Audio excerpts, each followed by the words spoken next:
Yeah, so hello everyone. This is regarding module 2. I have sent the notes and the study materials or the notes regarding this in the slides. You please refer the slides. This video I am doing to explain the cup and cone fracture. Again I am repeating the details. The explanation of this is in the slides. Okay.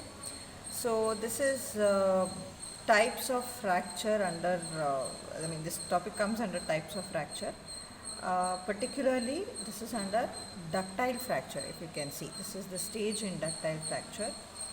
That too, it is moderate ductile fracture. Okay, so moderately ductile fracture is called as cup and cone fracture. So there are 5 stages in this sort of fracture. As you can see the pictures: necking, cavity formation, crack formation or cavities linking to form a crack, that is crack formation, crack propagation and fracture. Okay.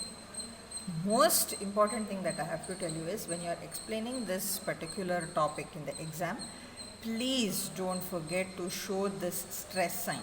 You just show the specimen and draw everything and explain everything. There's no meaning, because this entire stage depends upon the application of the stresses. So if you're not mentioning that, like if you're not showing that in the diagram this application of stress, then the whole answer is wrong. Okay, and this particular question, it carries solid 12 to 14 marks with the diagram and explanation. So if your diagram is wrong, your whole 14 marks is gone. Okay, so please focus on this application of the stress. Okay, this symbol, I'll just zoom also. This is the stress symbol, if you can see. Okay, so how this entire stage works is that cup and cone fracture, what are the stages and all these things is that. So initially you have this specimen. Okay, when you apply the stress to the specimen, initially there will be at the center. Okay, when you are applying the stress, as in there is stress being applied on both the ends, you are stretching it. The direction of the arrow is upwards. Okay, so you're basically stretching the specimen. So when you do that, when you stress the specimen, what happens, since you're doing on both the sides, the resultant force will be acting at the center. Hope you know this. This is the basic thing. You might have learned this in the first year of engineering.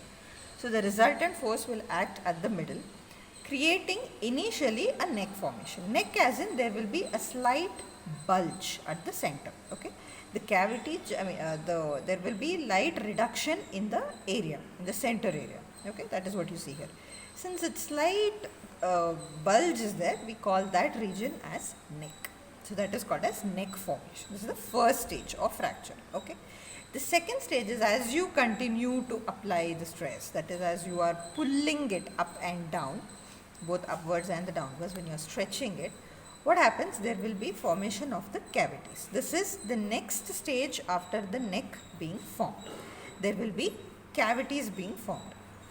Further application of the stress, what happens, all these small cavities or the voids, they join together to form cracks. That is why we call it as crack formation.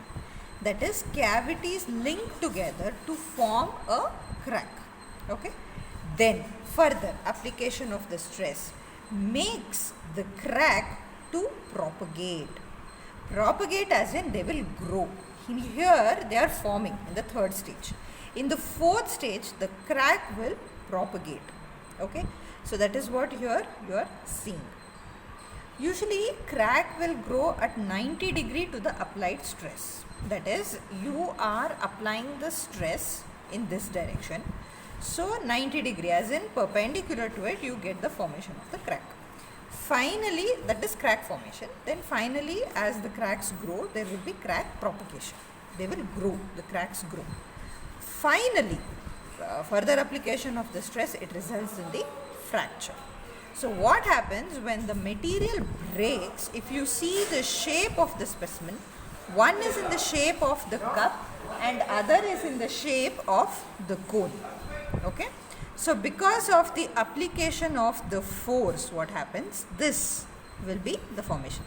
Why it is called cup and cone is the shape of the specimen after being fractured, it will look like cup and cone. Got it? So that is why it's called as cup and cone fracture, or simply moderately ductile fracture. Okay, hope you understood this video. This is regarding the stages in ductile fracture. You have any doubts, please let me know in the group.